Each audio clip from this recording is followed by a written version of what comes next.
Goeiemôre, 24 Augustus, 'n nuwe week het weer begin. En hierdie week is nou die week wat die sanksies teen Iran en sy bondgenote sterk gaan in plek spring. Of nie sy bondgenote nie, enigiemand wat besigheid met hom doen.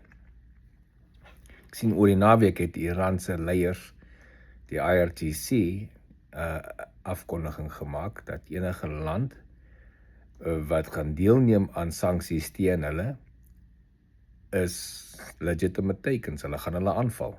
Nou, hulle het nie meer weermag om hulle mee aan te val nie.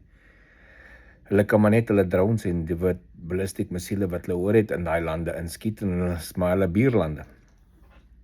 Hulle het ballistic missiele wat verder is, hulle buurlande kan skiet. Maar die probleem vir hulle is, hulle het nie baie van daai nie. En as jy het so ver moet skiet, het soveel instrumente en goed wat hulle optel, wat net vir hulle wag en hulle afskiet. Hulle dreig nou selfs, hulle gaan Amerikaanse basisse reg oor Europa aanval. Well, good luck, hulle het nog eens baie reg gekry met die basisse wat reg langs hulle lê nie. Maar nou wil hulle dit verder, maar dit is fyn, hulle kan dit doen, hulle kan dit mos probeer. Daar is skade opgetel op militêre basisse in die buurlande van Iran, op baie kort afstande, maar nie so groot as wat hulle probeer uitmaak nie.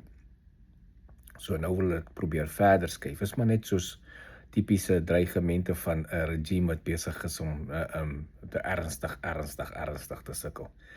Hulle ekonomie huidiglik, hulle real is nou 2 miljoen reals teen $1. So hulle currency is collapsing nou heeltemal.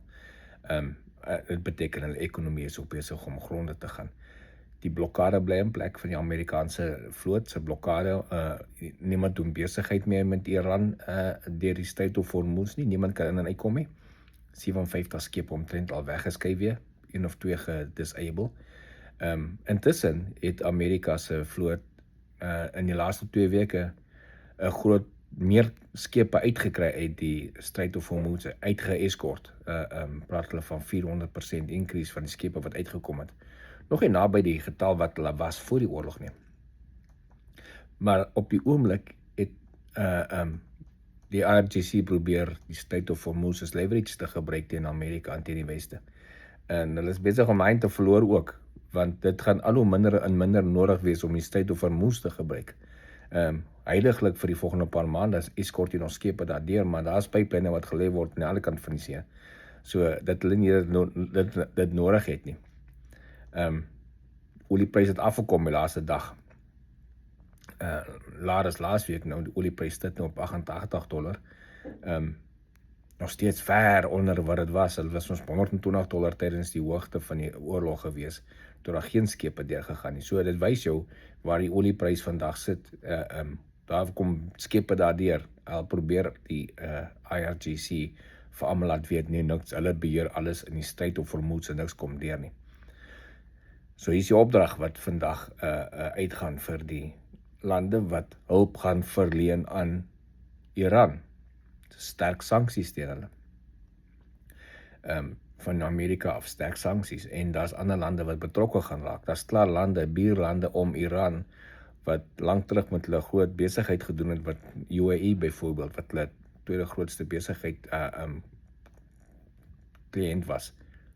Stop totaal enige besigheid met hulle, want hulle skiet dan kort missiele in UAE in.